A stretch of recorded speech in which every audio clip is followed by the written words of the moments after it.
Have you ever seen it? You're in the middle of absolute chaos, maybe a crisis at work or some personal emergency, and there's that one person who just seems steady, right? They're the calm in the eye of the storm. Well, today we're going to dig into the amazing psychology behind that quiet, powerful strength. I mean, this says it all, doesn't it?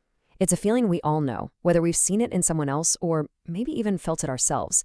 It's that wild moment where it feels like the world goes into hyperdrive for everyone else, but for that one person, it's all in slow motion. So what's actually going on in their head? That is the million-dollar question we're tackling. And, spoiler alert, it isn't magic. It's not about not feeling anything either. It's a very real psychological phenomenon, a kind of hidden strength that's been built up, usually under a whole lot of pressure. And we are about to break it all down. So, to get to the answer, we've got to start with how our minds handle the tough stuff, adversity.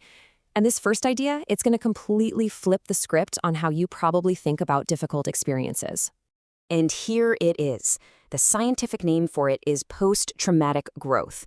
Now, pay close attention to that last part. Becoming stronger because of the struggle. That's the whole game changer right there. This isn't just about getting back to normal after something bad happens. No, this is about using that challenge as a springboard to become even more resilient than you were before. This lays it out perfectly. Look, the common view is that trauma just makes you weaker, right? It's something to get over. But the scientific reality is so much more empowering. It tells us that those very struggles can become the bedrock, the actual foundation for your future strength. It's a total shift in how we look at our past. Okay, so if post-traumatic growth is the what, the big question is how? How does it actually work? What's the mechanism that builds this incredible strength? Well, that brings us to something called the stress inoculation effect. Honestly, this is the best way to think about it. You know how a vaccine gives your body a little manageable piece of a virus so it learns how to fight the real thing? It's the same idea. Past stress can teach your mind how to handle future pressure.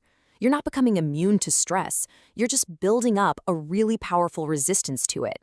So let's just walk through how this happens. First, you get exposure to a stressful but survivable event.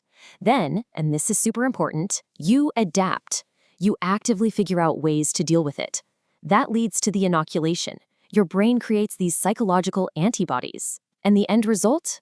Resilience. You're just fundamentally better prepared for whatever comes next.